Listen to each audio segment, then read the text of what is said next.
Portfolio management start कर रहे हैं 2024 के पहले, 2024 के पहले, इनफैक्ट आई शुड से 2025 के पहले, 2025 के पहले यानी 2024 तक CFA लेवल 3 में 70% स्टफ वाज पोर्टफोलियो मैनेजमेंट। माने CFA लेवल 3 का करिकुलम क्या था? Only portfolio management. Just understand. अभी जाके उन्होंने 2 और इलेक्टिव निकाला है CFA लेवल 3 में कि no, if you want to do private wealth management, माने रिच, अल्ट्रा रिच इंडिविजुअल्स का आपको वेल्थ मैनेज करना है तो वो एक पर्टिकुलर सेक्टर है। उसके अलावा if you want to specialise in private markets मतलब हो गया प्राइवेट इक्विटी, प्राइवेट क्रेडिट, ठीक है, ये सब में आपको स्पेशलाइज करना है। तो but otherwise portfolio management is what will look in the CFA curriculum. बोलना चाहेगा कि जैसे बोलते ना, क्या होता है वो त्रिवेणी संगम, ओके, जहाँ गंगा जमुना सरस्वती मिलती है, तो CFA करिकुलम में all the topics that are there in the CFA curriculum they converge in portfolio management. सारे के सारे topics, no topic is left, ठीक है। It is such a important thing when you picturise your career. तो ये बोलते हैं ना कि जो अपने विजन करते हैं वो रियल हो जाता है, ठीक है ना। तो in that case you picturise yourself कि मेरा करियर स्टार्ट होगा as a research analyst working under somebody, a senior analyst के अंदर। अच्छा काम करेंगे तो धीरे धीरे you can upgrade to senior analyst in 3-4 years time. उसके बाद 3-4 साल में you will perhaps aim to become a fund manager, a portfolio manager.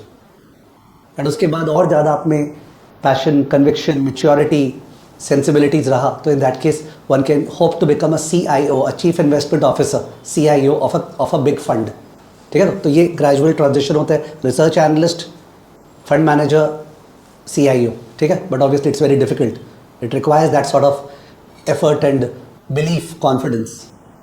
So portfolio management अपने स्टार्ट कर रहे हैं। इसके अंदर टोटल में 6 लर्निंग मॉड्यूल्स हैं CFA लेवल 1 में, 6 learning modules. The first 2 learning modules are 100% practical, एकदम क्वांटिटेटिव स्टफ है, and the remaining 4 are primarily theory with some practical hint. CFA institute भी ये समझ गया है कि प्रैक्टिकल से थियरी में जाना बेटर कम्युनिकेशन होता है, केवल थियरी चाटने से फायदा नहीं होता है। Therefore they have given the first 2 chapters पहले, व्हिच इज स्ट्रेंज, अदरवाइज उनको चालू करना चाहिए था what is portfolio management. Problem is that what is portfolio management समझाने में नींद आ जाती है, ठीक है ना। It's better to actually do it rather than talk about what is portfolio management. तो फर्स्ट चैप्टर का नाम है risk and return part 1, second chapter का नाम है रिस्क एंड रिटर्न पार्ट 2। तो 2 चैप्टर है, risk and return part 1, risk and return part 2। मेरे हिसाब से अगर फर्स्ट 2 चैप्टर्स कॉम्प्रीहेंसिवली कवर कर लिया तो in that case portfolio management का मोटा मोटी 50% हो गया, ठीक है। बिकॉज बाकी स्टफ थ्योरेटिकल है, ईजियर है, और सब कुछ फर्स्ट 2 चैप्टर से रिलेट किया जा सकता है, ठीक है ना। सिंस अपना फर्स्ट क्लास है तो मेरे को हमेशा होता है कि फर्स्ट क्लास में ऑल्दो नाम रहता है risk and return part 1, I do not straight away start that way. मैं थोड़ा सा हॉलिस्टिक आइडिया देना चाहता हूँ, विच आई विल गिव, ठीक है ना। So let me show you a graph which we are not supposed to draw right now. Just have a look at that graph. जब ड्रॉ करना होगा तो मैं बोल दूंगा।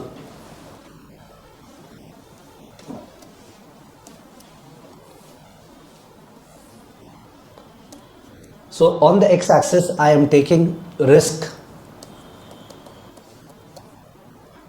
and I am measuring risk by standard deviation. Doesn't matter किसका क्या base है, स्टैंडर्ड डिविएशन बोलने से सबको समझ में आता है। Volatility, okay, volatility. On the y axis I am taking expected return, ER, expected return. तो in that case any point in this 2 dimensional space, कोई भी पॉइंट, for example this point is a particular investment opportunity, isn't it. एक investment opportunity है जिसमें अगर आपने पैसा लगाया तो the risk would be 15% and return would be say 22% expected. Expected का मतलब certain और uncertain? Uncertain. Expected है, average है, okay? It is not certain, it's just an average. तो 22% expected return है, 15% risk है। इसका मतलब on average 15% expect कर सकते हो मन में कमाएंगे, 100 रुपये 122 बनेगा श्योर नहीं है, because there is a volatility of 15% around it, okay? You may know that 15% volatility का मतलब ये नहीं होता है कि 22 + 15, 22 - 15। एक्चुअली 15 का 2 टाइम्स 30% भी अप डाउन हो सकता है, 15 का 3 टाइम्स 45% भी अप डाउन हो सकता है। Standard deviation is just an average deviation, it is an average fluctuation. Average में 15% घूमेगा, ठीक है, बट ज़्यादा भी घूम सकता है, कम भी घूम सकता है। तो ये एक अपॉर्चुनिटी है। एक दूसरी अपॉर्चुनिटी है आपके पास कि you invest in this particular portfolio, this red one, जिसका रिस्क जो है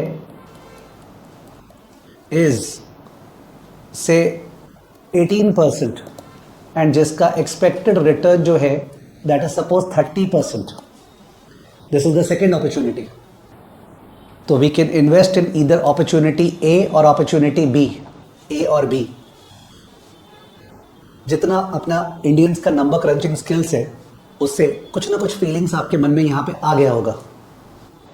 15% सह रहे हैं ना risk, because we hate risk. 22% return के लिए 18% रिस्क सह रहे हैं 30% रिटर्न के लिए. समझ गए?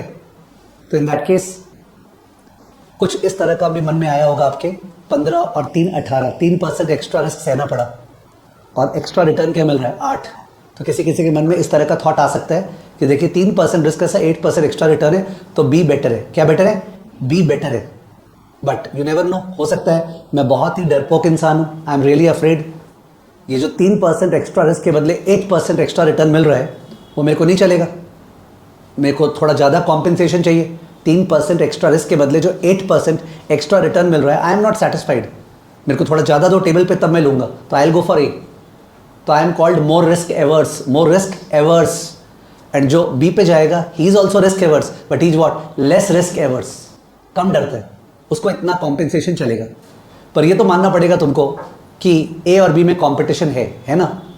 ए और बी में कॉम्पिटिशन तो है, बिकॉज रिटर्न वाइज कौन बढ़िया है? बी. रिस्क वाइज कौन बढ़िया है? ए. कॉम्पिटिशन है. एक तीसरा पोर्टफोलियो अगर अपने यहाँ बनाते, had we made a portfolio over here C. I am not marking the figures. Could you see this portfolio C over here? मैं मार्क नहीं कर रहा हूँ सी. कितना खराब पोर्टफोलियो आपको फील हुआ? बिकॉज इसमें वही रिटर्न, वही रिस्क है जो ए में है. 15% रिस्क दिख रहा है और रिटर्न जो है 22 से कम है. मैंने मार्क नहीं किया, डोंट माइंड इट, ठीक है ना. तो सी जो है वो कोई भी इंसान चुनेगा नहीं, वो तो रैशनैलिटी के बाहर चला जा रहा है. It's not about more risk averse less risk averse, it's about stupidity. C is just stupidity. तो any rational person will not go for C. You can see that. Let me go for this portfolio over here. Sorry. Let me go for this portfolio over here. D. इसका height same है. इसका मतलब इसका expected return is same. What is that? 30%. B और D का return same है, दिख रहा है. पर रिस्क तो डी में ज्यादा है. मैं मार्क नहीं कर रहा हूं, डोंट माइंड. तो अपने तो रिस्क को हेट करते हैं. तो विच इज बेटर, बी और डी? बी. तो दिख रहा है सी और डी तो आउट ऑफ कंपटीशन है. It's like they will not be qualified for the Olympic race. But A and B में वो हाल नहीं था कि फालतू पोर्टफोलियो नहीं था. ए एंड बी में there was a competition involved, which depends upon किसका क्या रिस्क एवर्जन का लेवल है, उसके हिसाब से चुन सकता है. एक लास्ट और एक ले लें. If you take a portfolio over here E, नहीं थोड़ा सा ये लग रहा है उसके लेवल पे है. Let me just pull it up if I do it over here.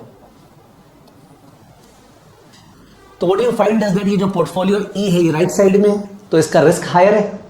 At the same time ये बी से नीचे है तो रिटर्न क्या है? लोअर है. Double whammy. रिस्क भी हायर है, रिटर्न भी लोअर है. बहुत ही खराब है. रिस्क भी हायर है, रिटर्न भी लोअर है. यू कैन फाइंड दैट ई भी फालतू पोर्टफोलियो है. तो जो काम का पोर्टफोलियो है वो ए और बी है यहाँ पे. ऑफ कोर्स मैं ए और बी के जैसा और भी बना सकता था.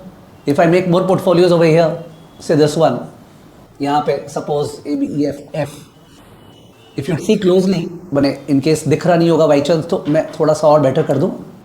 ए से थोड़ा राइट में है. हाँ, ए से थोड़ा राइट में है तो इसका मतलब रिस्क ज्यादा है, इसका खराब. बट ए से ऊपर है तो रिटर्न ज्यादा है, ठीक है. एफ जो है उससे लेफ्ट में है, सर रिस्क कम है, बढ़िया. बट एफ से नीचे है तो रिटर्न कम है. You can find that A F और बी में कॉम्पिटिशन है कि नहीं है? है.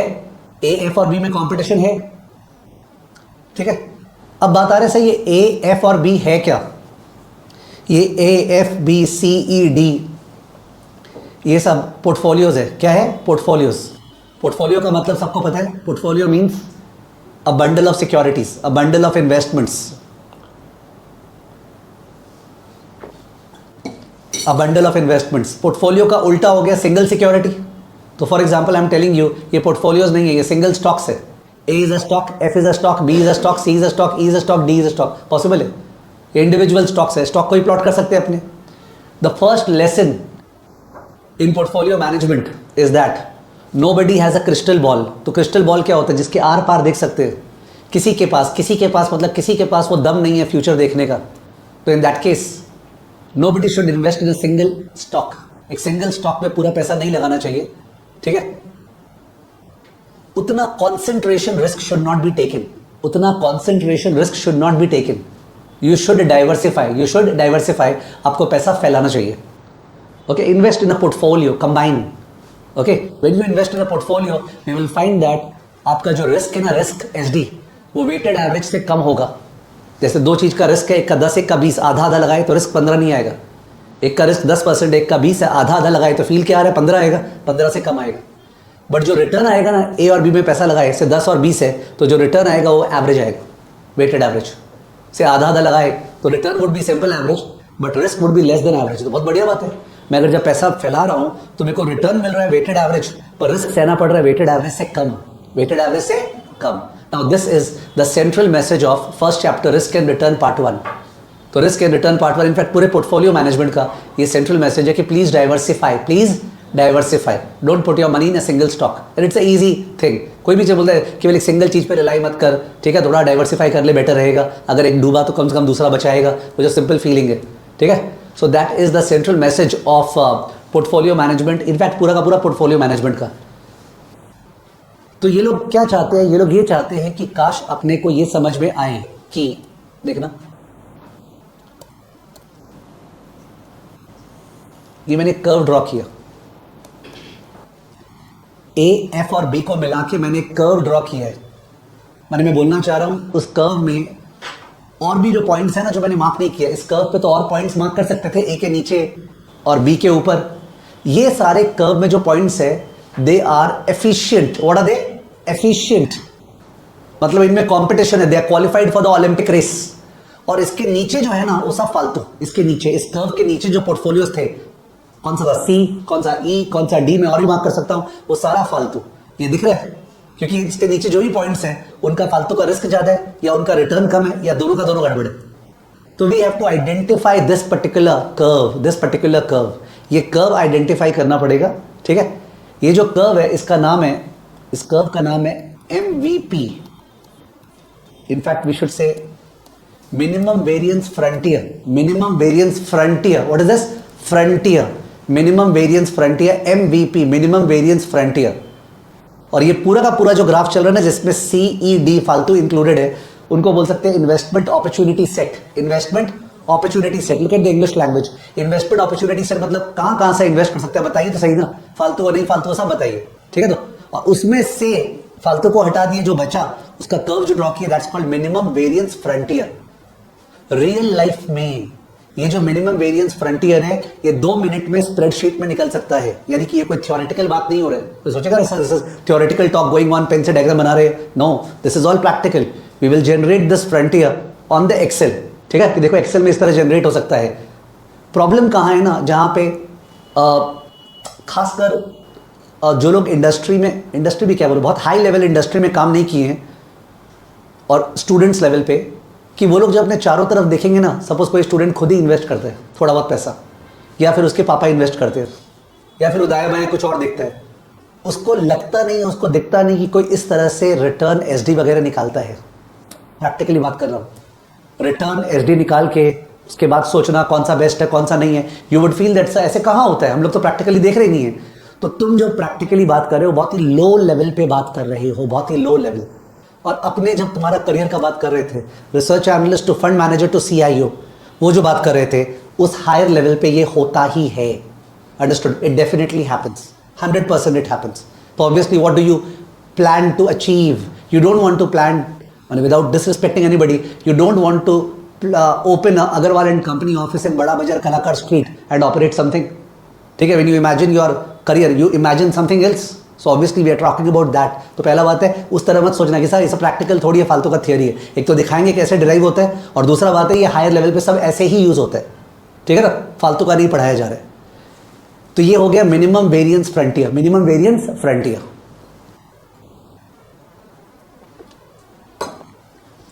ये जो मिनिमम वेरिएंस फ्रंटियर है, इसमें अगर ए वॉज अ पोर्टफोलियो तो ए के अंदर we had stocks X Y and Z, 3 stocks है, मन से बोल रहा हूं। एक्स में पैसा लगाया हुआ है 30%, वाई में 40% और जेड में 30%, ठीक है ना। ये वेट्स है। एक्स का जो एक्सपेक्टेड रिटर्न है दैट इज से 12%, वाई का एक्सपेक्टेड रिटर्न 15%, इसका सपोज 30%, ओके।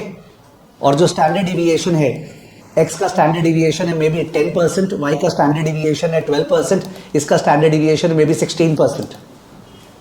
ये 3 स्टॉक्स एक्स वाई जेड, उनका तुमने फोरकास्ट किया है कि फोरकास्ट किया है कि सर इसका रिटर्न नेक्स्ट ईयर क्या होगा, तो एक्स का 12, वाई का 15 और जेड का 30। मैंने लिखा एक्सपेक्टेड रिटर्न, फिर से सर्टेन या अनसर्टेन? अनसर्टेन। Standard deviation 10%।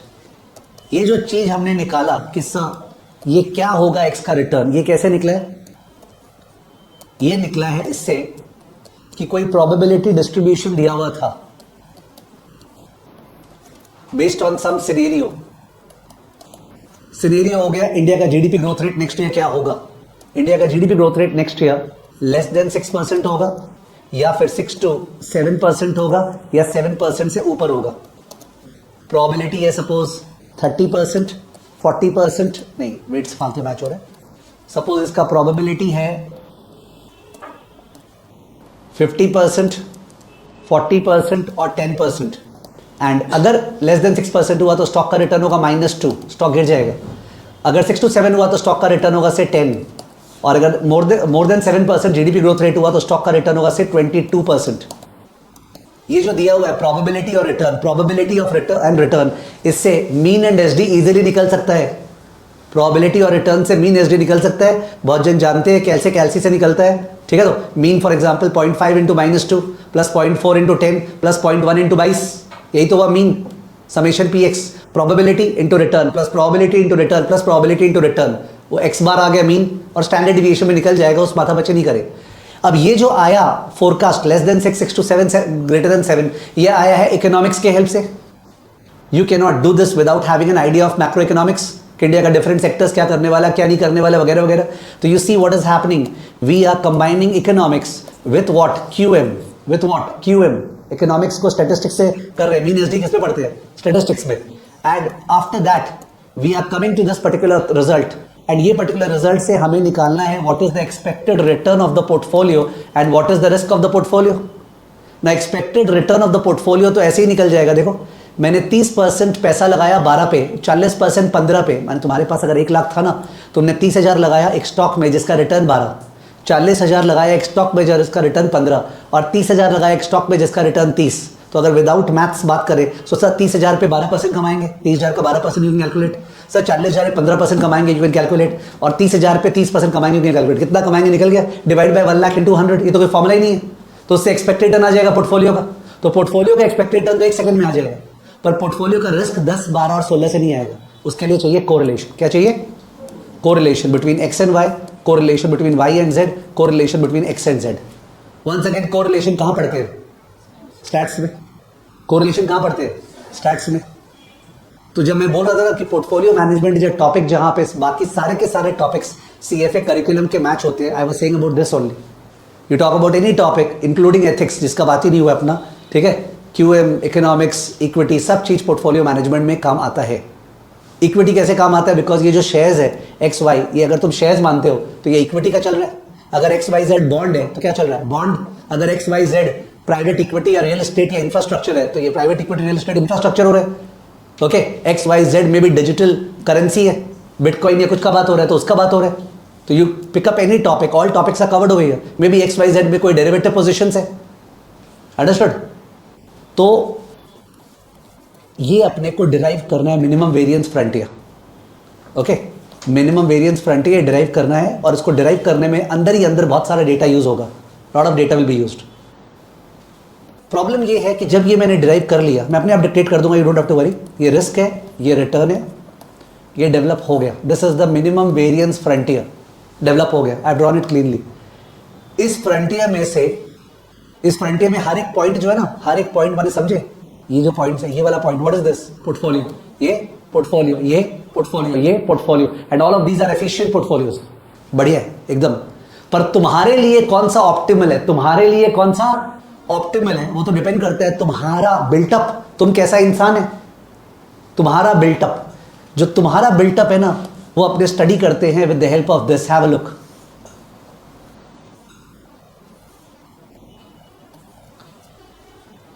ये जो बनाया मैंने ये है indifference curves. What are these? Indifference curves, ISIS.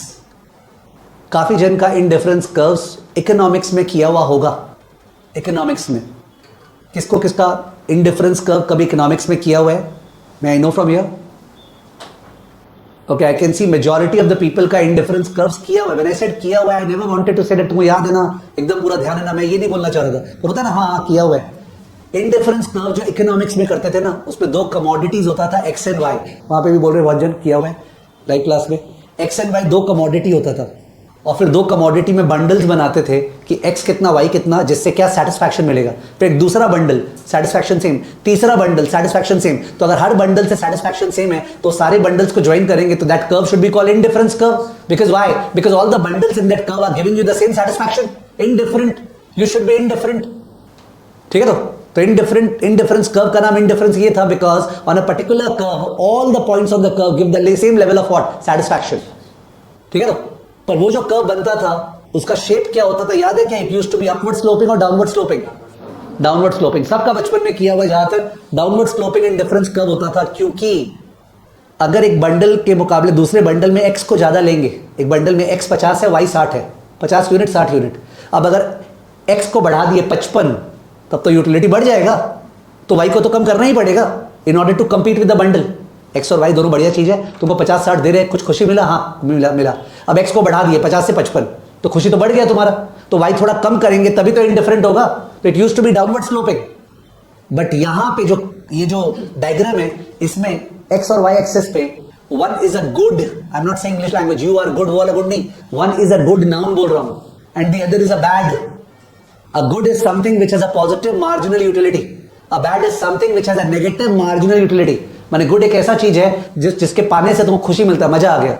Bad एक ऐसा चीज है जिसके होने से तो तुमको दुख होता है, यार बहुत ही खराब हुआ। तो यहां तुमको दिख रहा है one is a good, one is a bad. What is a good? Return. What is a bad? Risk. दिखा आपको? तो because of which upward sloping. Because अगर एक पॉइंट है जिसमें रिटर्न और रिस्क कुछ है, अब दूसरे पॉइंट में मैंने रिस्क बढ़ा दिया तो तुम्हारा तो यूटिलिटी गिर गया, तो संभालने के लिए रिटर्न बढ़ाना पड़ेगा, तभी तो सेम लेवल ऑफ सेटिस्फैक्शन आएगा। तो अपवर्ड स्लोपिंग है, मैं वो तो समझाऊंगा आपने, वो तो एलओएस के अंदर है।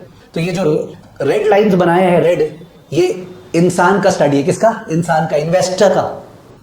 This is the study of the investor. तो if you are managing the portfolio of the Bachchans, तो बच्चन्स का इंटरव्यू करके उनसे क्वेश्चन या फॉर्म भरा के तुमने ये रेड कर्व डिराइव किया है। सर एक्चुअली डिराइवेबल है क्या? 100% है। कोई भी चीज हवा में नहीं हो रहा है, सब चीज प्रैक्टिकली डिराइवेबल है। ठीक है, ये बच्चन्स का इंडिफरेंस कर्व डिराइव किया है। ठीक है, और जो ब्लू वाला है ना, वो अपने बच्चन से मतलब नहीं है, वो है मतलब market opportunities. What are they? Market opportunities. तो दो चीज का स्टडी है पोर्टफोलियो मैनेजमेंट में।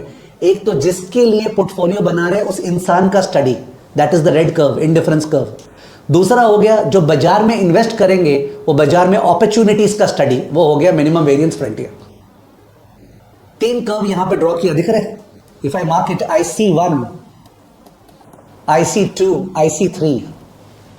ऑब्वियसली IC1 का जितना भी पॉइंट्स है जो मैंने शो नहीं किया वहां पे, IC1 पे जितना ही पॉइंट्स है वो सारे पॉइंट्स पोर्टफोलियोज है और उनमें सेम सेटिस्फैक्शन है। IC2 IC1 के ऊपर है, IC2 IC1 के ऊपर है। ऊपर है इन द सेंस, देख लो सर, जैसे मैं एक वर्टिकल लाइन बनाता हूं, ये रहा। इस वर्टिकल लाइन में मैंने एक रिस्क पकड़ा, एक्स एक्सिस पे रिस्क पकड़ा है, दिख रहे? वो रिस्क पकड़ा है, तो हाईएस्ट रिटर्न कौन सा IC दे रहा है? 1 या 2 या 3? 3। तो तुमको दिख रहा होगा साफ साफ, IC2 has a higher satisfaction and IC3 even higher. सबसे बेस्ट IC कौन सा लग रहा है? IC3। कौन सा लग रहा है? IC3। पर वहां पे कोई पोर्टफोलियो ही नहीं है।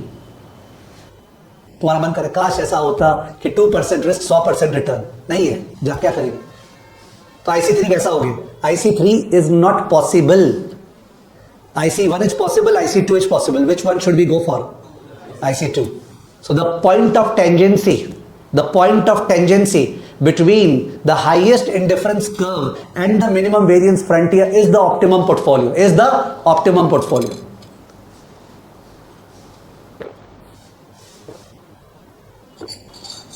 So चैप्टर का जो पर्पस है रिस्क एंड रिटर्न पार्ट 1, ये पॉइंट निकालना है। जैसे ही मैंने ये पॉइंट निकाल दिया कि देखो पूरा समझा दिया ये पॉइंट कैसे आएगा, first chapter is over. First chapter का ऑब्जेक्टिव है सर प्लीज एक्सप्लेन ये पॉइंट, बिकॉज अभी एक्सप्लेन थोड़ी किया, अभी तो हिंट दे रहा हूं, ठीक है। तो ये पॉइंट कैसे आएगा, तो चैप्टर का ऑब्जेक्टिव है to generate this particular point, okay, optimum portfolio. तो if you ask me what is the objective of portfolio management, the objective of portfolio management is to construct the optimum portfolio for the client. And what is the optimum portfolio? Optimum portfolio is the point of tangency between the client's highest possible indifference curve and the minimum variance frontier. तो यहाँ दो technical point आए, एक तो indifference curve और एक minimum variance frontier, correct है, इन दोनों को जानना पड़ेगा। नेक्स्ट चैप्टर जो है रिस्क एंड रिटर्न पार्ट 2, उसमें भी सेम चीज करना है, यही सेम चीज, पर उसमें ये जो ब्लैक वाला, ये जो ब्लू वाला कर्व है ना, उसके बदले क्या होगा, बिकॉज आइडिया होने से तो इतना बढ़िया है, कोई लिमिट नहीं है कि वी इन्वेस्ट टाइम वेर इन, आपको पूरा सिलेबस समझ में आ गया कि यार सिलेबस क्या है, सिग्मा ER, फिर से मिनिमम वेरिएंस फ्रंटियर, ठीक है, अभी तक सेम है। अब क्या हुआ, ये RF है, RF रिस्क फ्री रेट। अब तुम लोग अभी इंडिफरेंस कर्व नहीं बनाया, देख लो इंडिफरेंस कर्व मैंने बनाया है कि नहीं, नहीं, यानी अभी इंसान का बात नहीं करे, बच्चन या विराट कोहली का बात नहीं कर रहे हैं, अभी तक मैंने नहीं बनाया। टेल मी, ये रेड लाइन और ये मिनिमम वेरिएंस फ्रंटियर, इनमें से कौन सा ओलंपिक्स के लिए क्वालिफाइड लग रहा है, ब्लू वाला या रेड वाला? अपने चाह रहे थे ना ऊपर हो, ऊपर red. In case you are missing it out, let's pick up this point. इस पॉइंट पे रिस्क सेम है, ब्लू वाला और रेड वाला दोनों पॉइंट दिख रहा है आपको, इस पॉइंट पे रिस्क सेम है, कौन सा पॉइंट बेटर है, रेड वाला पॉइंट या ब्लू वाला पॉइंट? रेड वाला point. Let's come to this point, यहाँ दिखेगा नहीं बिकॉज, ठीक है, दिस पॉइंट, इस पॉइंट पे भी सेम हाल है, इधर से ले लेते हैं, ये पॉइंट पकड़ते हैं, इतना रिटर्न, कौन रिटर्न कमती रिस्क पे दे रहा है, रेड वाला या ब्लू वाला? रेड वाला लेफ्ट है, तो आपको दिख रहा होगा कि सर ये जो आप बना रहे थे ना ब्लू, उससे उसका बाप तो ये रेड है, तो वो जो हम लोग बोल रहे थे ना कि उसमें से चुनना है, अब ब्लू में से नहीं चुनना है, किस में चुनना है, रेड में से, ठीक है। तो red has become the minimum variance efficient frontier, red is the efficient frontier. और किसके कारण ये रेड बना, मैंने क्या कर दिया ऐसा, RF, क्या कर दिया, RF, वहां पे RF नहीं था, तो रिस्क एंड रिटर्न पार्ट 1 में RF is not there, risk and return part 2 में RF इज देयर, ठीक है। उसके बाद ये रेड में से कौन सा पॉइंट चुनेंगे, सर ये वाला पॉइंट बेस्ट है कि ये वाला पॉइंट बेस्ट है कि ये वाला, कि ये वाला, कौन सा पॉइंट बेस्ट है, वो डिपेंड करता है बच्चन का बात हो रहा है कि कोहली का बात हो रहा है, विच मीन्स दैट हो सकता है एक सेट ऑफ इन्वेस्टर का इस तरह का इंडिफरेंस कर्व है, दूसरे सेट ऑफ इन्वेस्टर्स का इस तरह का इंडिफरेंस कर्व है, ये दो अलग अलग टाइप के इन्वेस्टर्स है, सबको इन्वेस्ट इस रेड लाइन पे करना है, तुमको एक पॉइंट चुनना है इस रेड लाइन पे। अब तुम्हारे लिए कौन सा बेस्ट पॉइंट है वो तो डिपेंड करता है तुम्हारे बिल्टअप पे ना, हर इंसान का इंडिफरेंस का रिस्क रिटर्न एटीट्यूड अलग होगा, उसके हिसाब से एक पॉइंट चुन लेंगे। यानी फिर से चैप्टर 1 चैप्टर 2 सेम, चैप्टर 1 भी सिखा रहा है ऑप्टिमम पोर्टफोलियो, चैप्टर 2 भी सिखा रहा है ऑप्टिमम पोर्टफोलियो, बट चैप्टर 2 सिखा रहा है in the light of RF, in the light of RF। और एक चीज, चैप्टर 2 बहुत आगे चला गया, कैसे आगे चला गया,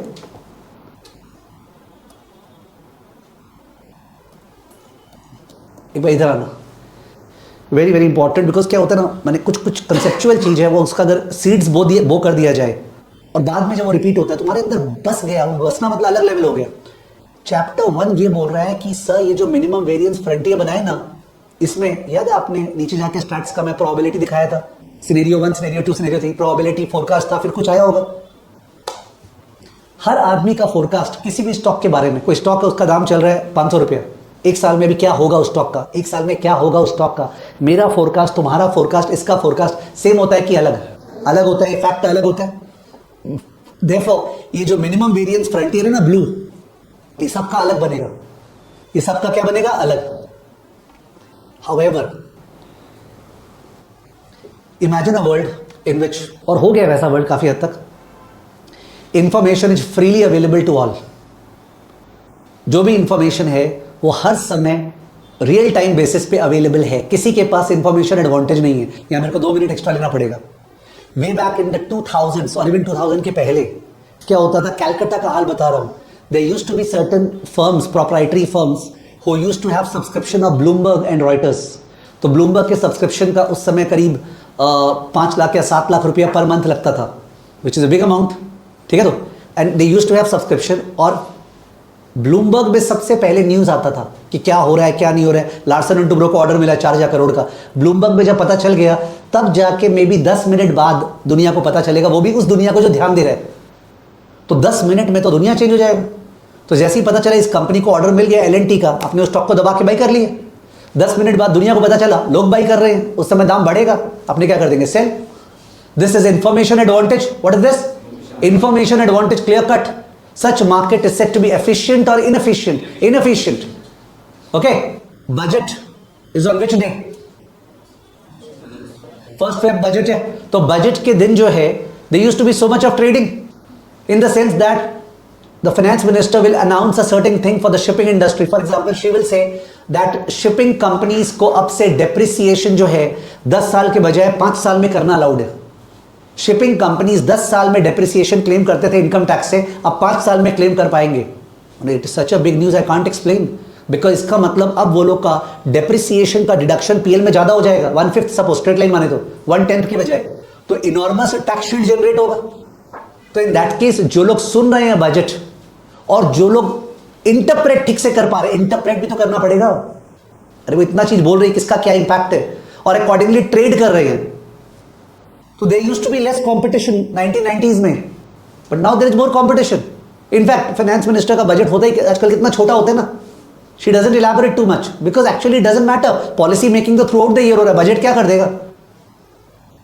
तो ये लोग ये बोलना चाह रहे हैं अब बाजार एफिशिएंट हो गया है, सच दैट इंफॉर्मेशन सबके पास है, दिमाग सबके पास है, जिनके पास नहीं है उनके बदले उनका जो फंड्स मैनेज करा उसके पास दिमाग है।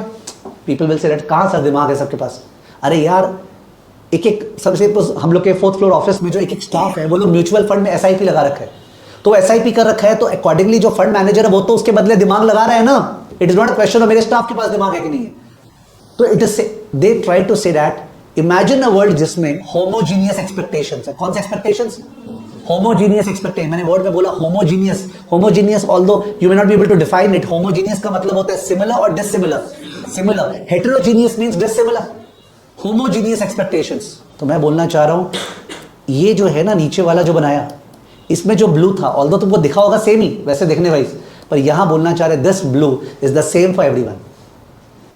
जो रिस्क एंड रिटर्न पार्ट 2 वाला चैप्टर है वो बोलता है ये जो ब्लू कर्व है ये सबका सेम है, और जो फर्स्ट वाला चैप्टर वो बोलता है नहीं ये ब्लू कर्व हर इंसान का अलग अलग है डिपेंडिंग अपॉन हिज फोरकास्ट।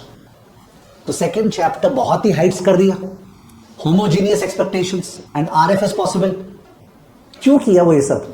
वो इसलिए किया बिकॉज वो ये बताना चाह रहा है, वेरी इंपॉर्टेंट लिसन, अगर लोग इस तरह से बिहेव करते हैं दुनिया में, ये जो ग्राफ में दिख रहा है, तो उस केस में शेयर का दाम कैसे डिटरमिन होता है? शेयर का दाम कैसे डिटरमिन होता है? रिलायंस का दाम क्या होना चाहिए, इन्फोसिस का दाम क्या होना चाहिए, विप्रो का दाम क्या होना चाहिए। यानी कि पार्ट 2 ऑफ द चैप्टर का 2 ऑब्जेक्टिव है। वन ऑब्जेक्टिव इज ये टेंजेंसी पॉइंट निकालना, ऑप्टिमम पोर्टफोलियो जो पार्ट 1 का भी था। दूसरा ऑब्जेक्टिव है एसेट प्राइसिंग समझाना। क्या समझाना? एसेट प्राइसिंग, एसेट्स का प्राइस कैसे डिटरमिन होता है। ठीक है, there is a famous model called capital asset pricing model, CAPM, और people call it CAPM, capital asset pricing model, CAPM। तो वो यहां पे सिखाया जाएगा, they will explain the pricing of assets. जिस बंदे ने ये डिस्कवर किया ये वाला point of tangency, Harry Markowitz, उसको एक नोबेल प्राइज मिला। जिस बंदे ने ये डिस्कवर किया और एसेट प्राइसिंग समझाया, शार्प, उसको और एक नोबेल प्राइज मिला। These two are economists, so there would be situations जहां पे आपको लगेगा कि सर थोड़ा इम्प्रैक्टिकल बात हो रहा है, ब्रोकरेज, ट्रांजैक्शन कॉस्ट ये सब कंसिडर्ड नहीं है। तो देखो क्या होता है, कोई चीज परफेक्शन में स्टडी की जाती है, फिर जाके उसको रियल लाइफ में अप्लाई किया जाता है। ओके, मतलब the relevance of something does not depend upon the realisticness of the assumption, it depends upon how the conclusions are valid और नॉट। तो ये पार्ट 1 चैप्टर है, और ये कौन सा चैप्टर है? पार्ट 2। पार्ट 2 चैप्टर का 2 ऑब्जेक्टिव, नंबर 1 क्या? Optimum portfolio, number 2 what? Asset pricing. Number 2 asset pricing. Part 1 chapter का केवल एक objective, what is that? Optimum portfolio. तो learning module 1, find out optimum portfolio in an heterogeneous world where RF does not exist. Learning module 2, once again find out the optimum portfolio in a homogeneous world where RF exists, and also explain asset pricing in that world. Asset pricing in that world. ठीक है ना? Since मैं maths करा रहा नहीं हूँ, लिखा रहा नहीं हूँ, मल्टीपल चॉइस करा रहा नहीं हूँ, ऑलरेडी 2-3 जन को नींद आने लग गई है। एक तो तुमको आ रही है नींद, एक उसको तो हमेशा ही आती है, second last bench. I am really sorry. बड़ी बहुत काम का चीज़ हो रहा है जिससे पता चल रहा है, प्लस मैं समराइज कर दूंगा क्या क्या लर्निंग मॉड्यूल में। लर्निंग मॉड्यूल 3 ये लोग को याद आया यार, पोर्टफोलियो मैनेजमेंट जो है ठीक से तो बताए। चैप्टर का नाम है learning portfolio management and overview. ये this used to be the first chapter, पर बहुत बोरिंग। पोर्टफोलियो मैनेजमेंट क्या होता है, कितने टाइप के इन्वेस्टर्स होते हैं, हम लोग क्या करते हैं क्या नहीं करते, राम कहानी। ठीक है, that is learning module 3 and overview. Learning module 4 is about, चलो बच्चों को स्टडी करते हैं, विराट को स्टडी करते हैं। ओके, उनका क्या रिस्क है, उनका क्या रिटर्न है, कितने बच्चों का प्लानिंग है, ओके वगैरह वगैरह। वो लोग लंदन शिफ्ट होने वाले हैं, ऐसा न्यूज आ रहा था। तो in that case it is about how do you deal with individual investors. Okay, individual investors का study, learning module 4। Learning module 5 is, ये जो इंडिविजुअल इन्वेस्टर्स हैं ये सन की होते हैं। लर्निंग मॉड्यूल 5 इज सनक, यानी कि सर आप ये जो बना रहे हैं ना छवि टान टून के, ये इसमें मैंने वर्ड यूज किया था बीच में अभी, रैशनैलिटी। एक रैशनल पर्सन ऐसा होता है ना, जो पर्सन बुद्धिमान होता है। एक नॉर्मल पर्सन ऐसा होता है जो मोटा मोटी बुद्धिमान होता है, पर उसमें बेवकूफियां भी भरी होती है। रियल लाइफ में लोग रैशनल है कि नॉर्मल है? नॉर्मल है, रैशनल नहीं है। ठीक है, तो अकॉर्डिंगली सर आप जब ये बनाना चाहेंगे ना पोर्टफोलियो बच्चन के लिए, ये वाला पोर्टफोलियो, तो अचानक से जया बच्चन कुछ ऐसा बोलेगी जिसके कारण आपको ये नहीं ये पॉइंट चुनना पड़ेगा उसके लिए। और वो ऐसा अंडरस्टैंड कुछ बोलेगी ना, नहीं आजकल मेरे एक रिलेटिव है जो सिगरेट पी के मर गए थे, तो अकॉर्डिंगली सिगरेट कंपनी में इन्वेस्ट मत करना। अरे सिगरेट कंपनी का फोरकास्ट अच्छा आया है, आईटीसी का फोरकास्ट अच्छा आ रहा है, दिख रहा है इन्वेस्ट करना चाहिए, पर बोली नहीं इन्वेस्ट करना, एंड उसके रिलेटिव का डेथ हुआ है। तो पहला बात है, अगर तुमको अपना संभालना है, तुम्हारा करियर बन गया है बच्चन और विराट पे, तो जहां पे उनका सेंटिमेंटल चीज है ना उसको छुओ मत, उनको एक्सप्लेन मत करना चाहो, नहीं आप समझिए पैसा नहीं। Don't try to deal with emotional issues. Understand, you will not be able to create the optimum portfolio, you will have to create थोड़ा सा sub optimal portfolio. This is the 5th chapter, सनक। It's called behavioural finance. Which finance? Behavioural finance. लोगों का behaviour समझना, and optimality is not possible. Institutional में possible है, किसमें? Pension fund का पोर्टफोलियो मैनेज कर रहे हैं, फाउंडेशन का पोर्टफोलियो मैनेज कर रहे हैं, which is much bigger pi, but individuals में कांट एक्सपेक्ट। ठीक है ना? और अपने सब जन, एवरीबडी हैज सम और द अदर बायसेस। ठीक है, अगर स्टॉक खरीद लिया है 500 में, ओके, उसके बाद स्टॉक गिर गया 300 में, 2 महीना, 3 महीना, 4 महीना, 5 महीना, 8 महीना, 9 महीना बीत गया, हर एक इंसान 500 पे आते ही उसको बेचेगा। हर एक इंसान जो पैदा हुआ है 500 में खरीदा था, एक्सपेक्टेशन था, फिर स्टॉक जो है गिर गया और पेन में जी रहा है, पेन में जी रहा है, दिखता नहीं, कुछ और बात करता है, छोड़ना यार उसका बात मत कर, पर अंदर ही अंदर चल रहा है, बस वेट कर रहा है। क्या लॉजिक है 500 में बेचने का? It is not a definition of rationality, it is a clear cut thing that उसके मन में वो बायस बन गया, मेरा 500 लगा था। दम है तो 500 को भूलो, होता है ना कि मेमोरी चला गया, कितना में लिए थे याद ही नहीं है। अगर चला जाता किसी का, तो हर समय क्या होता, स्टॉक को बेचे या नहीं बेचे, वो ये सोचता अब स्टॉक का मेरे ख्याल से फोरकास्ट क्या है, ठीक है, और मेरे पास ऑल्टरनेट अपॉर्चुनिटी क्या है, उसके हिसाब से वो सोचता ना, पर नहीं, दिमाग में केवल 500 ही चल रहा है। ठीक है, तो बिहेवियरल फाइनेंस ऐसा होता है। Last chapter, learning module 6 is about risk management. What is it? Risk management, कि जो पोर्टफोलियो का जो रिस्क है उसको कैसे मैनेज करेंगे, नॉट इंडिविजुअली, मैंने फंड लेवल पे। जस्ट इमेजिन, बाप रे बाप, ये लोग का जो पोर्टफोलियो होता है एक जन का, और if you talk about a person whom I follow a lot, oak tree capital. Oak tree capital का जो पोर्टफोलियो है, it's a fixed income portfolio. अरे how do they manage it? It's such a big affair. कितना कहाँ investments किया हुआ है, कहाँ क्या क्या हो रहा है, multiple currencies, Japan, India, Korea वगैरह वगैरह।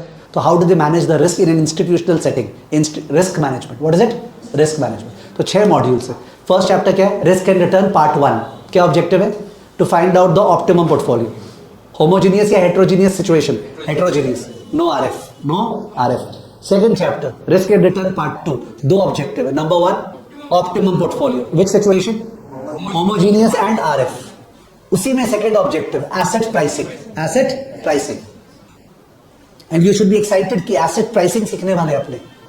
प्रॉब्लम क्या है, एक्साइटेड तो हो जाओगे और उसे पता ही चलेगा एसेट प्राइसिंग के लिए फोरकास्ट चाहिए। क्या चाहिए? फोरकास्ट। और somebody ओ एसेट प्राइसिंग सीखेंगे, ये तो जानना चाह रहे थे यार, ये शेयर का दाम कैसे आता है, बस अब तो बस हो गया।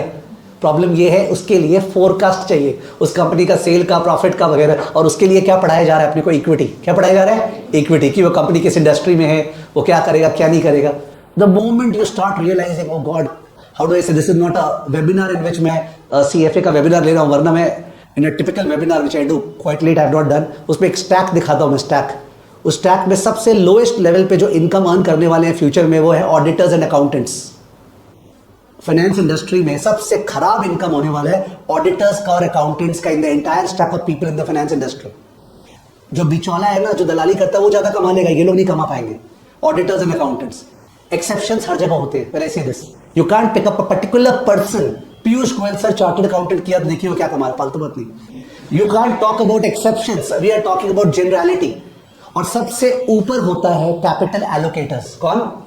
कैपिटल एलोकेटर्स, बिलीव मी, ठीक है। तो अगर वापस जब वेबिनार लिया तो उसका लिंक जरूर दूंगा, do listen to it. Capital allocators दो जन हो गए, एक जो खुद का बिजनेस कर रहा है, suppose I am doing my own business, तो मैं अपने बिजनेस में जो डिसीजन लेता हूं ना कि मेरे को पैसा कहां लगाना चाहिए, मैं फंड का बात नहीं कर रहा अभी, मैंने should I how do I say, if I talk about me, क्या CFA FRM प्रोग्राम पे फोकस करें कि CA प्रोग्राम पढ़ाने में फोकस करें या स्टॉक मार्केट प्रोग्राम पे फोकस करें, इट्स अ डिसीजन ना, एलोकेशन।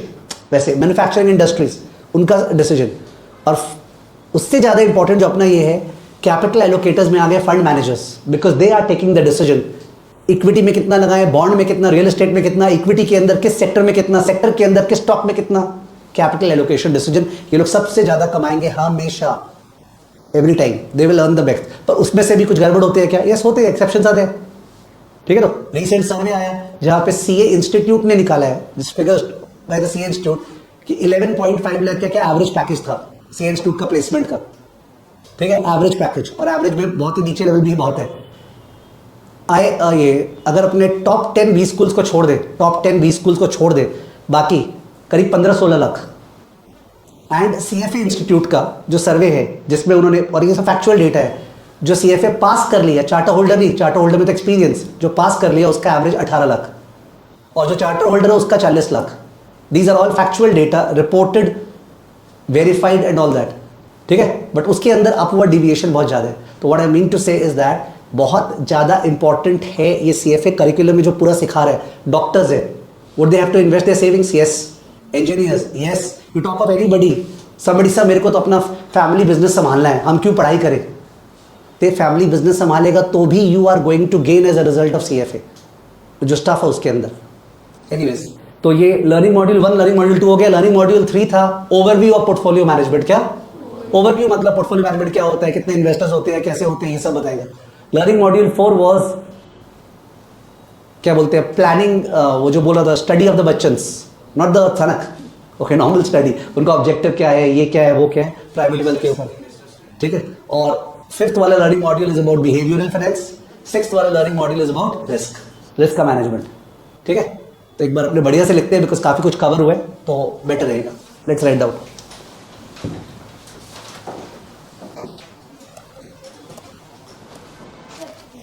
हाँ, और एक पर्सनालिटी होता है लोगों में, आई कांट एक्सप्लेन, अभी डिफिकल्ट है टाइम बताना। जैसे कोई कोई पर्सन है जो लोग ना इंडिविजुअल डीलिंग में बहुत अच्छे होते हैं, यानी यू नो दैट तुम्हारे में कैरेक्टरिस्टिक है क्या, तुम लोगों से डील करने में बहुत ज़्यादा ग्रेसफुल है, तुमको पता है कैसे बात करना है, नाप तोल के, ये वो, you are good at this thing. You will find that those people make their career in private wealth management. Private wealth management मतलब हो गया managing the funds of ultra high net worth individuals, and they make a lot of money, beautiful money, कोई limit नहीं है। दूसरा person होता है जो नहीं, मेरे को यार ये सब पॉसिबल नहीं है, मेरे को मार्केट्स का स्टडी करना है, मेरे को वो सब बढ़िया से आता है, ठीक है। So they should get into equity research and fund management and all that. उसके बाद किसी किसी को इंटरेस्ट आता नहीं, मेरे को पब्लिक मार्केट से मतलब नहीं, मेरे को प्राइवेट मार्केट से मतलब है। ऑल्टरनेटिव इन्वेस्टर जो प्राइवेट मार्केट करते हैं, दे इनटू प्राइवेट मार्केट। इसलिए CFA में भी 3 इलेक्टिव चल रहा है। एक है तुमको पोर्टफोलियो मैनेजर बनना है, एक है तुमको प्राइवेट वेल्थ मैनेजर बनना है, और एक है तुमको प्राइवेट मार्केट्स पे जाना है। किसी और टाइम पे अपने और बात करेंगे career wise regarding which area should you adopt depending upon your profiling and all that, ठीक है। चलो let's start. So portfolio management में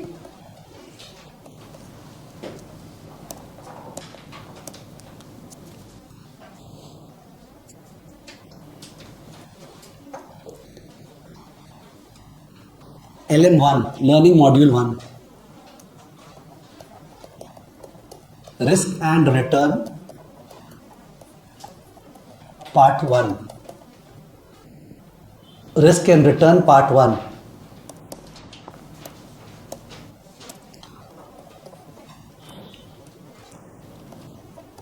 Deriving the optimum portfolio.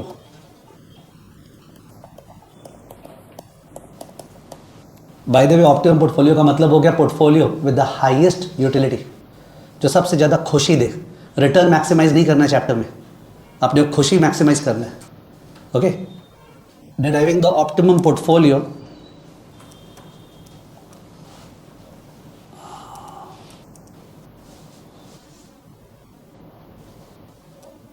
under heterogeneous expectations and no RF.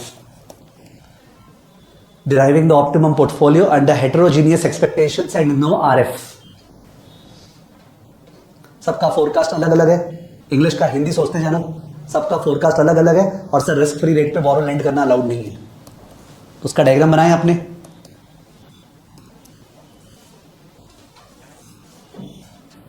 X axis पे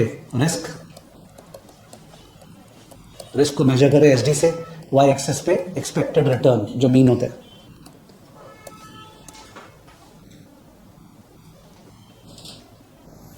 एक curve बनाया ऐसा, इसका नाम है मिनिमम वेरिएंस फ्रंटियर और एफिशिएंट फ्रंटियर.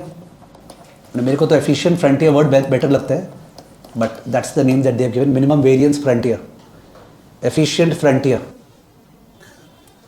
ऐसे ही जिससे रिवीजन में याद रह जाए. ये सारा फालतू वाला दिख रहा है, ये सारा इनएफिशिएंट है. एक एक पॉइंट जो है ना, ये फालतू वाला पोर्टफोलियोज. इंडिविजुअल स्टॉक्स भी यहीं पे फॉल करेंगे, जिनमें कोई भी हाथ नहीं लगाएगा, बिकॉज अज्यूम करे रैशनल है. जया बच्चन का बात अलग है. ठीक है,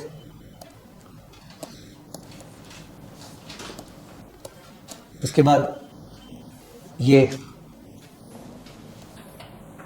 IC1, IC2, IC3, हर इंसान का एक सेट ऑफ इंडिफरेंस कर्व्स होते हैं.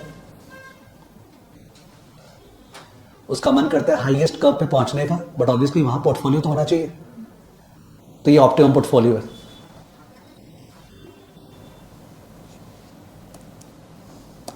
Let's call it P star. Okay, optimum portfolio P star.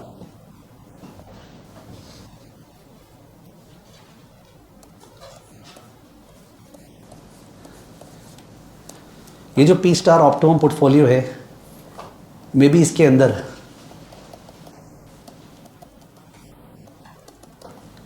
Equity में we are putting 50%, fixed income में 40%, ऑल्टरनेट इन्वेस्टमेंट में 10%.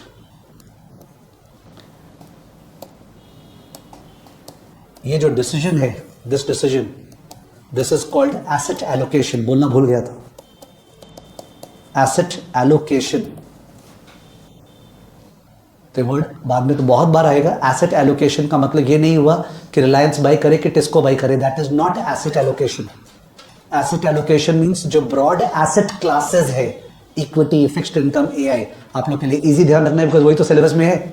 इक्विटी एक टॉपिक है सिलेबस में, फिक्स्ड इनकम एक टॉपिक है सिलेबस में, एआई एक टॉपिक है सिलेबस में. ठीक है, उनमें कितना कितना लगाएं, that is called asset allocation.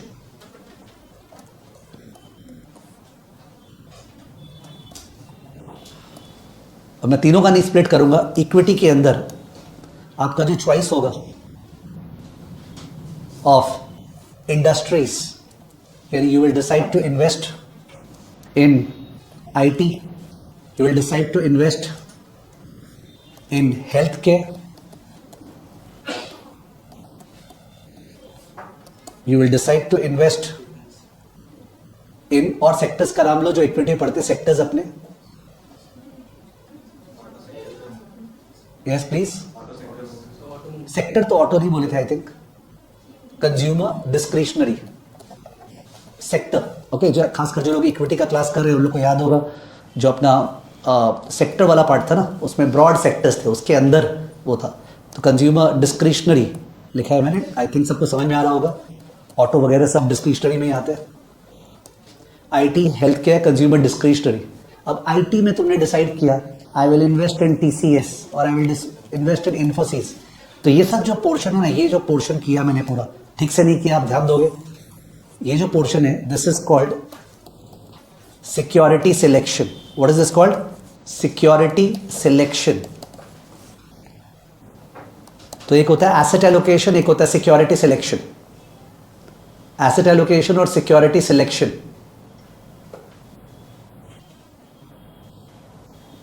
Innumerable times ये वर्ड्स आएंगे अपने डिस्कशन में अलग अलग जगह, जहां पे ऑथर बोलेगा कि जो सबसे मेन डिटर्मिनेंट है तुम्हारे सक्सेस का वो ये है एसेट एलोकेशन।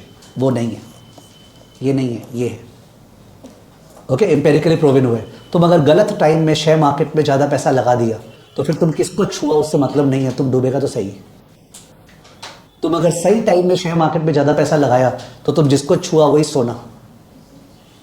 समझ गए? उस हिसाब से, ठीक है। Asset allocation is very very important, ठीक है। एनीवेज, तो ये आ गया अपना फर्स्ट चैप्टर का objective risk and return part 1। इसमें जो ब्लू वाला पार्ट था ना, देखो, to develop the MVF language is okay. To develop the MVF, minimum variance frontier, we need CME, capital market expectations. Capital market expectations. Look at the word, capital market expectations. Expectation हमारे forecast किसका? Capital market का, ठीक है। Capital market expectations, forecast about the capital market. How is the economy going to do? How are different sectors going to do? ठीक है। तो you need the forecast, capital market expectations. कोशिश क्या कर रहा हूं, जितने भी जो टर्मिनोलॉजी होते हैं ना, वो सारे टर्मिनोलॉजी कवर हो जाए। कैपिटल मार्केट एक्सपेक्टेशन, CME, ठीक है।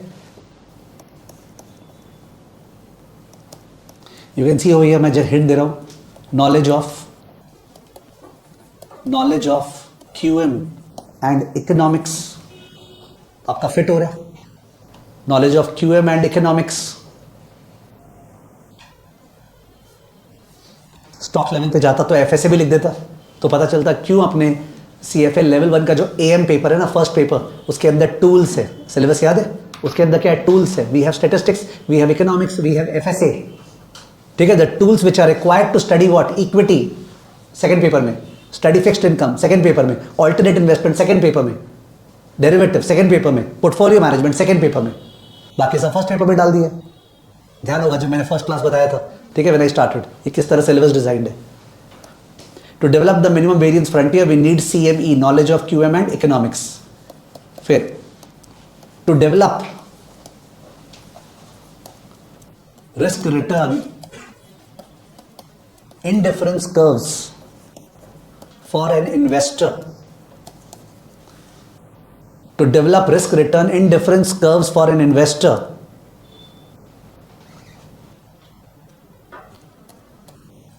we need to study the level of risk aversion for the investor. We need to study the level of risk aversion for the investor. Level of risk aversion for the investor. तो अपना एक जो first class था जो YouTube पे भी डाला हुआ, statistical measures of asset return, QM का फर्स्ट क्लास, उसके अंदर मेरे को इनफैक्ट याद आ रहा है, हमने जब स्टार्ट किया तो ऐसे ही चालू किया था, रिटर्न SD। फिर मैंने एक यूटिलिटी फंक्शन ले लिया था जोश में आके, utility function equal to this minus this the whole square and all that. पर फंक्शन थोड़ा देख के नहीं लिया था ना, तो फिगर्स और डाला था, तो हमने दिखा रहा था किस पोर्टफोलियो का यूटिलिटी हाईएस्ट है। फिर मैंने बोला था प्लीज तुम लोग रिवाइज करते समय इसको ध्यान मत देना, ये करिकुलम में नहीं दिया हुआ है। माने those who have done, if they refer to their copy, they will find that utility functions are लिए थे QM के फर्स्ट क्लास में। ध्यान आ रहा है किसी किसी को? ओके, जो मना किया था कि वो ध्यान मत दो, वो यूटिलिटी वाली इंडिफरेंस कर्व वाला यूटिलिटी बोल रहा था। Okay, to develop risk return indifference curve for an investor, we need to study the level of risk aversion for the investor. Risk aversion word okay है सबके लिए? aversion मतलब होता है hate, risk को सभी hate करते हैं। ये कोई पूछे ना what is the definition of rationality? rationality माने you love return, you hate risk।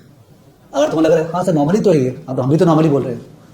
Rationality मतलब you love return, you hate risk, ठीक है। तो रैशनैलिटी एज्यूम्ड है, but how much you hate risk वो डिफर करता है। किसी का ज़्यादा किसी का कम. To develop risk return IC for an investor we need to study the level of risk aversion for the investor. तो दो चीज़ का स्टडी है पोर्टफोलियो बनाने में, एक है बाजार का और एक है इंसान का. ठीक है, लिख दे नोट.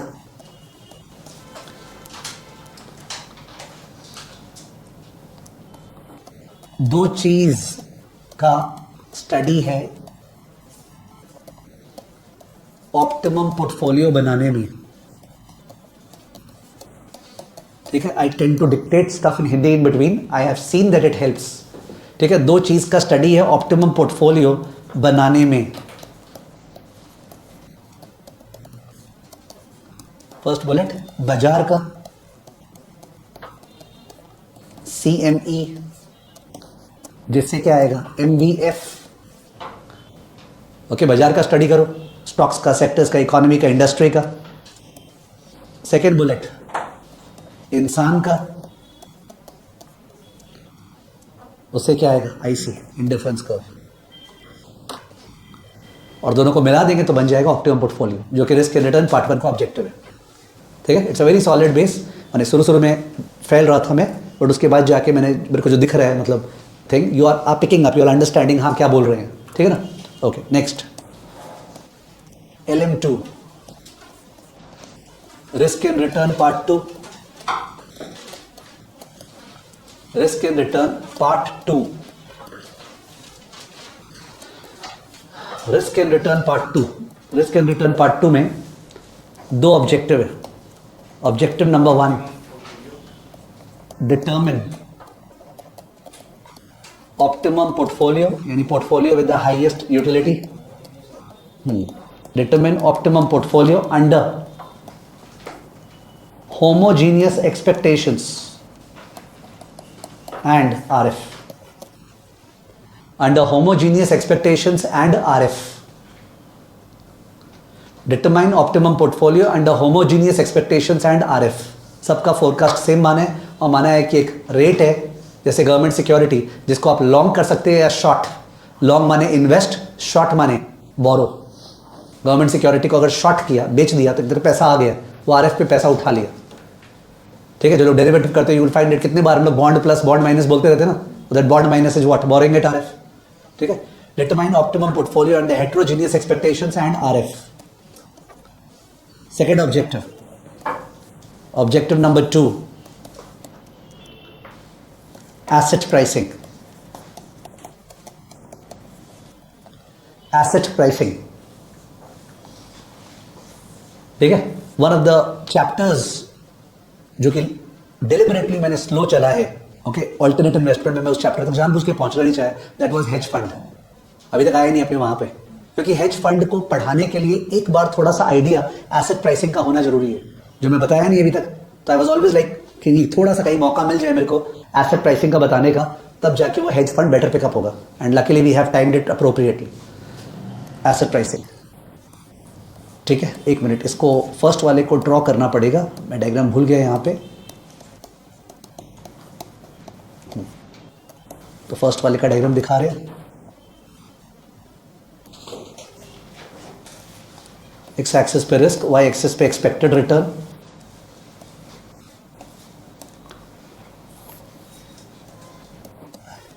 ये है मिनिमम वेरिएंस फ्रंटियर.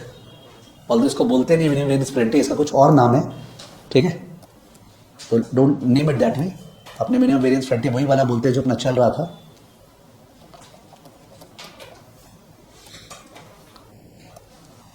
ये जो है बाद में पढ़ेंगे तो डर क्या है, capital market line. This is called capital market line, CML. We will study later on.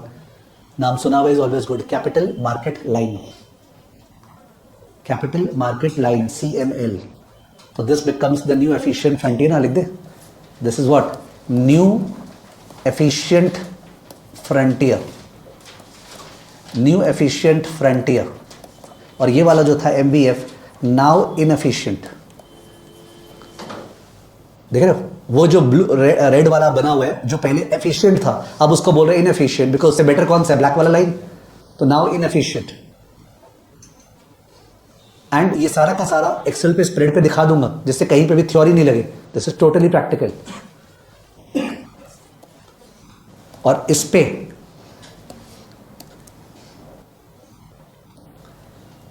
Try कर रहा हूं, तुम लोग का दिमाग चलता है क्या? सुनना प्लीज, ठीक से सुनना। इंडिफरेंस कर्व ड्रॉ कर रहे हो, तो इंडिफरेंस कर्व तुम लोग की तरफ से ऐसा होगा ना, ये वाला तुम लोग की तरफ से ऐसा होगा। अब अगर मैं बहुत स्टीप बनाता हूं, स्टीप स्टीप, इसका मतलब जरा सा राइट जाने में बहुत ही ऊपर जा रहे हैं, जरा सा राइट जाने में बहुत ही ऊपर जा रहे हैं, यानी कि जरा सा रिस्क लेने पे इस आदमी को बहुत ही ज्यादा रिटर्न चाहिए। वो बोल रहा है रिस्क बढ़ाया तुमने, नहीं तो इतना एक्स्ट्रा दे, यानी फट्टू, हाइट्स ऑफ फट्टू। यानी जो ज्यादा रिस्क एवर्स लोग हैं, जो ज्यादा फटते हैं, वो लोग का रिस्क रिटर्न इंडिफरेंस कर्व क्या होगा? स्टीप। क्या होगा? स्टीप। जो लोग कमती रिस्क एवर्स तो सभी है, पर जो कमती डरते हैं वो लोग रिस्क लेने को तैयार है, दे वांट एडिशनल रिटर्न जरा सा, तो उन लोग का जो है वो ऐसा होगा, फ्लैट। समझ गए? उन लोग का फ्लैट होगा। ये अपने पढ़ने वाले एलओएस में है, ठीक है? तो इन दैट केस यहां पे मैं थोड़ा सा फ्लैट वाला बनाने वाला हूं। I am drawing a little bit flat one, ये थोड़ा फ्लैट बनाए, और ये जो बनाने वाला हूं ऊपर की तरफ, वो बनाने वाला हूं स्टीप, ठीक है? स्टीप। तो ब्लू वाला मैं फ्लैट बनाने का कोशिश किया, फ्लैट मतलब उल्टा करना चाहिए, इनफैक्ट में उल्टा। I should have drawn this one steep ना। हाँ, एक मिनट, सॉरी, आप लोग का ये वाला स्टीप ना, बिकॉज जो फट्टू है वही तो कमती रिटर्न लेगा, तो ये वाला जो है ये स्टीप, हाँ, और ये वाला जो है ये लेटा हुआ टाइप का। ओके, इसको लेटा रहा हूं।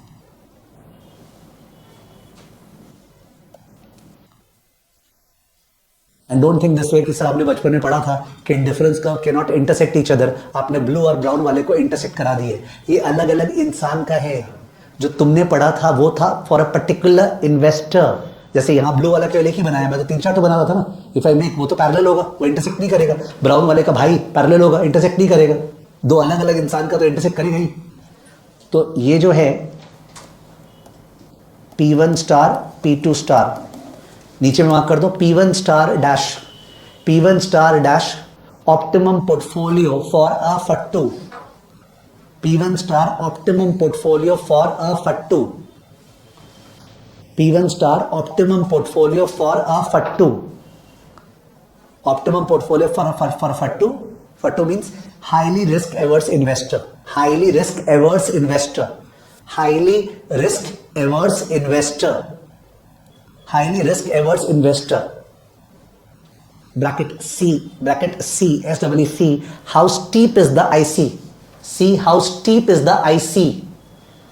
See how steep is the indifference curve? देखिए इंडिफरेंस कर्व कितना स्टीप है। स्टीप का मतलब जरा सा दाया में जा रहा है ना, इसका ऐसा फट रहा है, बोलने मेरे को बहुत ज्यादा रिटर्न चाहिए, नहीं लेंगे जा, ठीक है? और ये जो था P2 स्टार हो गया optimum portfolio. P2 star is optimum portfolio, P2 star is optimum portfolio for a, P2 star is optimum portfolio for a jigra, for a jigra type person, for a jigra type person, although flop हो गया था, for a jigra type person dash, that is a person who is less risk averse, that is a person who is less risk averse, that is a person who is less risk averse। Bracket में see how flat is the IC, see how flat is the IC, how flat is the IC, bracket close, full stop.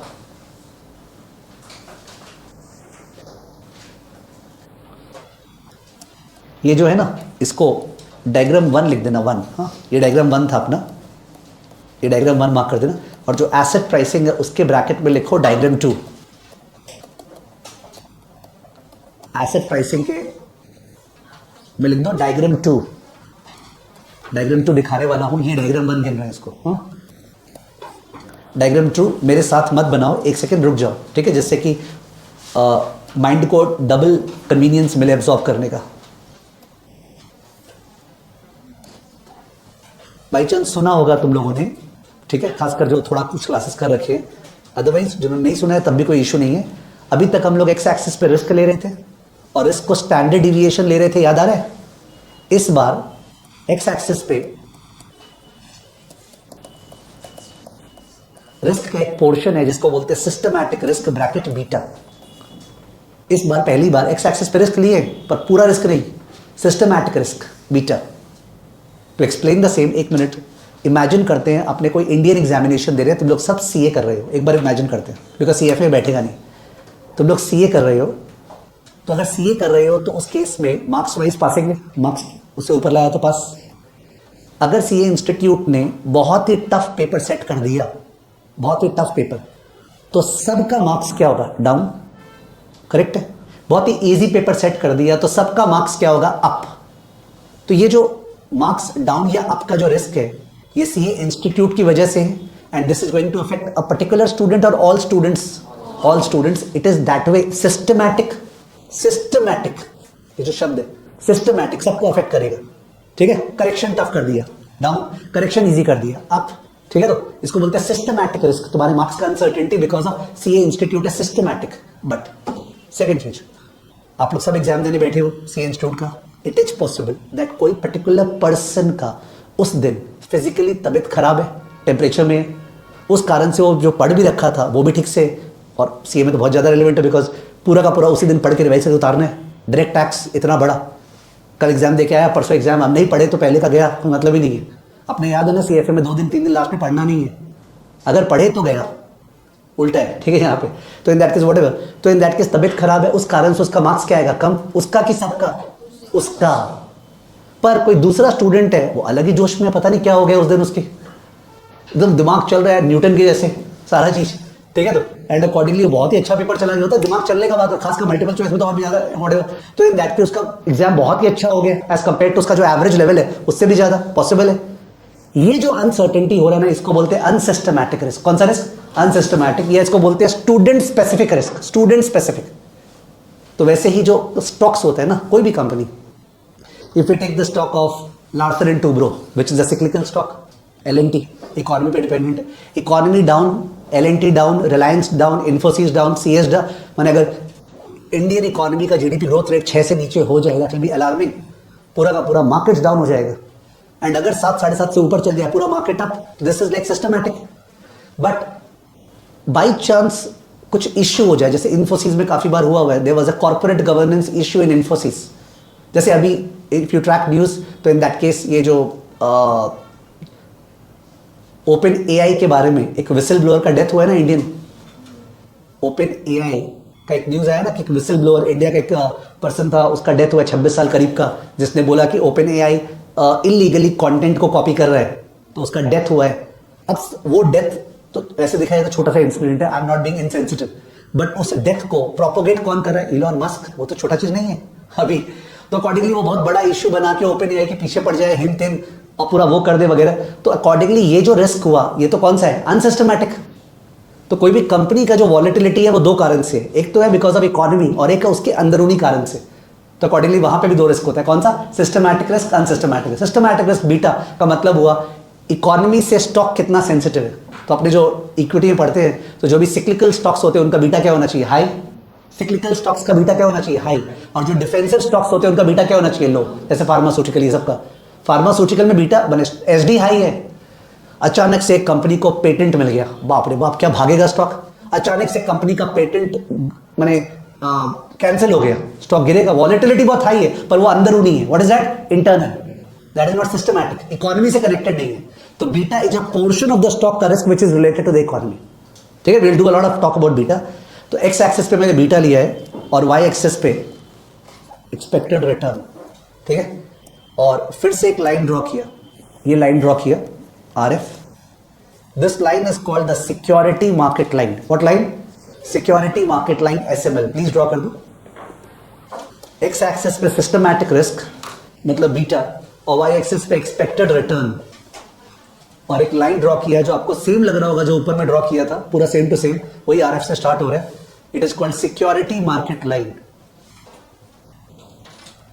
अभी जो हमने topic किया नहीं है obviously, तो इसको समझने का केवल एक ही तरीका है, first word security market line. First word कौन सा है, सिक्योरिटी।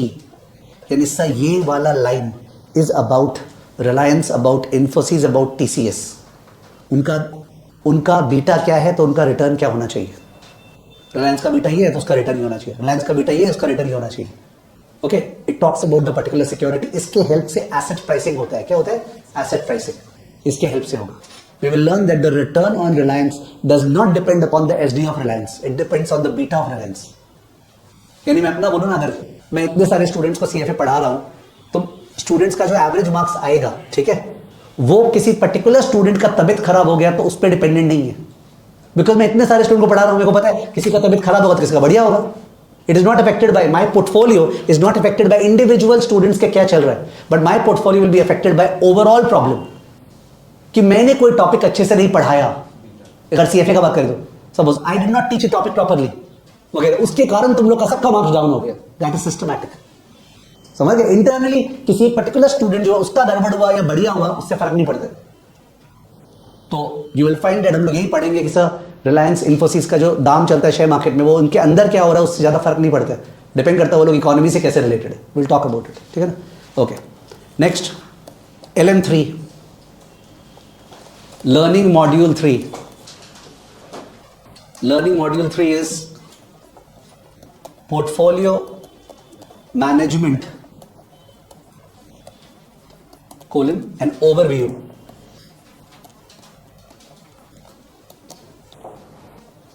ओवरव्यू में ये लोग मेनली ये बताने वाले हैं कि एक होता है प्लानिंग, एक होता है एग्जीक्यूशन। सॉरी, एक मिनट रुको, जस्ट वन सेकेंड।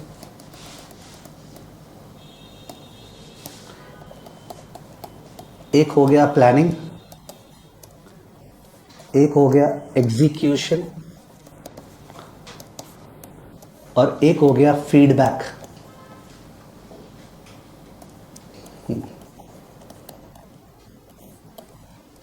अब ड्रॉ कर सकते हो। ये पोर्टफोलियो मैनेजमेंट का प्रोसेस है। Planning, execution, feedback. Planning, execution, feedback. Okay, planning, execution, feedback. Planning वो था जो हमने ऊपर किया कि सर हमने बाजार को स्टडी कर लिया तो मिनिमम वेरिएंस फ्रंटियर आ गया, हमने इन्वेस्टर को स्टडी कर लिया, इंडिफरेंस कब आ गया, हमारा वो पॉइंट आ गया, P पॉइंट आ गया, मतलब वो तो एक्सेल पे आ गया, डिसाइड हो गया 50% इक्विटी में लगाएंगे, 40% फिक्स्ड इनकम में लगाएंगे, 10% ऑल्टरनेट में लगाएंगे। डिसाइड हो गया, लगाया थोड़ी, चल अब लगा, लेट्स पुट द मनी। तो पुट द मनी तो इतने बड़े बड़े लेवल पे ऑर्डर जाता है, ठीक है, वो सब कैसे एग्जीक्यूट होता है कैसे नहीं होता है वगैरह वगैरह, that is execution. Whatever you planned ऊपर, एग्जीक्यूट इट। एग्जीक्यूशन के बाद पीरियोडिक फीडबैक। पीरियोडिक फीडबैक, तो फीडबैक मतलब एक्चुअल रिजल्ट जो आएगा वो तो अलग होगा एज कंपेयर टू जो फोरकास्ट किए थे, तो उसके बेसिस पे evaluation of the fund manager. अभी आओगे, आए दिन न्यूज़पेपर में क्या आता है, how do you choose the best mutual fund, नहीं आता है। आप म्यूचुअल फंड कैसे चुनेंगे, आप उसका एक्सपेंस रेशियो देखा करो, आप उसका शार्प रेशियो देखा करो, ये देखा करो, वो देखा करो। फीडबैक में वही हो रहा है, performance evaluation. We are carrying out a performance evaluation. उसके अलावा इन 1 सालों में हो सकता है क्लाइंट का सिचुएशन चेंज हो गया, विच मीन्स एक क्लाइंट अचानक से उसको बहुत ही 500 करोड़ का प्रॉपर्टी उसकी दादी नानी मौसी को छोड़ के चली गई, ये पता चला आज अचानक सुबह, अरे यार, तो उस केस में तो पोर्टफोलियो मैनेजर को बुलाना पड़ेगा ना कि 500 करोड़ और आ गया। बोला बहुत ही बधाई हो, चलिए नए हिसाब से प्लान करते हैं, ठीक है। या फिर हो सकता है क्लाइंट का सिचुएशन चेंज हो गया, ही गॉट मैरिड, या आजकल he was married, he got divorced, ठीक है, और वॉट एवर इट इज, उसके किड्स हो रहे हैं वगैरह वगैरह, बहुत सारा चीज है जिसकी वजह से उसका सिचुएशन चेंज हो सकता है। आजकल कोई डिप्रेशन में चला गया है तो उसका अकॉर्डिंगली, तो फीडबैक में वो सब होगा कि भाई क्या चेंजेस हो रहा है, क्या किए क्या नहीं किए, और उसके हिसाब से फिर से प्लानिंग स्टार्ट। तो these are the 3 steps, planning, execution and feedback, portfolio management में, ठीक है। Also types of investors, types of investors, और टाइप्स ऑफ इन्वेस्टर्स में इंडिविजुअल इन्वेस्टर्स और institutional investors. Types of investors, individual investors, institutional investors. तो माने when we talk names ना, pension fund, foundation, endowment, क्या बोलते हैं हम, sovereign wealth fund, hedge fund, तो क्या होता है कई बार मन में वो अटकते हैं ना, क्या बोल रहे हैं ठीक से, तो एक बार इसका बात है ठीक से कि भाई बात कर ले, पेंशन फंड क्या होता है, कैसे पैसा लगाता है, क्या साइज है उनका, सॉवरेन वेल्थ फंड क्या होता है, उसका प्रॉपरली डिस्कशन है, इंस्टीट्यूशनल में, समझ गए? जैसे तुम्हारे मन में वो अटक नहीं लगे बार बार। तो इंडिविजुअल, इंस्टीट्यूशनल, इस सबका डिस्कशन इस चैप्टर में होगा, portfolio management and overview. Next, learning module 4। Learning module 4, तो ये जो प्लानिंग शब्द था ना यहाँ पे, ये जो प्लानिंग वर्ड था, हाँ, इसी को नीचे ले आया। Learning module 4, planning stage, okay, planning stage of portfolio management, उसके ऊपर। तो प्लानिंग स्टेज में basically it is a study of the client, study of the client. तो क्लाइंट वाले पार्ट का एक अलग चैप्टर डिवोट कर दिया, may be individual client, may be institutional client, study of the client, okay, study of the client. Important शब्द है यहां पे IPS, investment policy statement. Investment policy statement, investment policy statement का मतलब ये हो गया, जब अपने क्लाइंट से मिले 2-3 बार, 4 बार, 5 बार, तो सब चीज लिखित रूप से डॉक्यूमेंट हो जाए कि भाई क्या चाहते हैं आप, कितना पैसा आप देंगे, बीच में क्या एक्सपेंडिचर आपका होगा, बीच में आपको लिक्विडिटी रिक्वायरमेंट है क्या, आपको जो बोलना है प्लीज बोल दीजिए, एंड बाद में लड़ाई झगड़ा नहीं चाहिए, लिख दीजिए, साइन कर देते हैं अपने दोनों। तो ये प्रिंसिपल डॉक्यूमेंट हो गया, इसके बेसिस पे हम लोग का सारा मैनेजमेंट होगा। Investment policy document is the main document which disciplines both the fund manager and the client, ठीक है। इन्वेस्टमेंट पॉलिसी स्टेटमेंट जरूरी होता है हायर लेवल पे तो कि ये डॉक्यूमेंट हो, वरना बहुत झमेले का स्कोप है, बिकॉज पैसे का बात है ये, उसका पैसा हम मैनेज करने वाले हैं। इसलिए तुम समझते हो एथिक्स क्यों डाला CFA इंस्टीट्यूट में, किसी का पैसा तो मैनेज करने वाला है, उसमें जो भरोसे का लेवल चाहिए उससे ऊपर भरोसा तो और किसी में नहीं है, ना डॉक्टरी में, ना किसी और प्रोफेशन में, बिकॉज पैसा हाथ में ले लिया ना दूसरे का, तो बहुत डर है कि क्या करेगा तो, ठीक है। Hence ethics is there. Study of the client, IPS। LM5, learning module 5। So learning module 5 is about behavioral finance. Behavioral is the biases of individuals. Behavioral biases of individuals. Behavioral biases of individuals. ठीक है, जो मैं बोल रहा था सनक, because if you don't understand the meaning तो फायदा क्या है, ठीक है। जो सनकीपना है इंडिविजुअल इन्वेस्टर्स का, उसको कैसे मैनेज करें। सिंपल बात है, ऑप्टिमम पोर्टफोलियो नहीं बन पाएगा, थोड़ा सा सब ऑप्टिमम बनाना पड़ेगा। Behavioural biases of individuals, learning module 6। Learning module 6 is risk management. बोला जाता है you can not manage return, you can manage what, risk. Return is the output that will come from the risk management process, ठीक है। Portfolio management is a risk management process rather than a return management thing.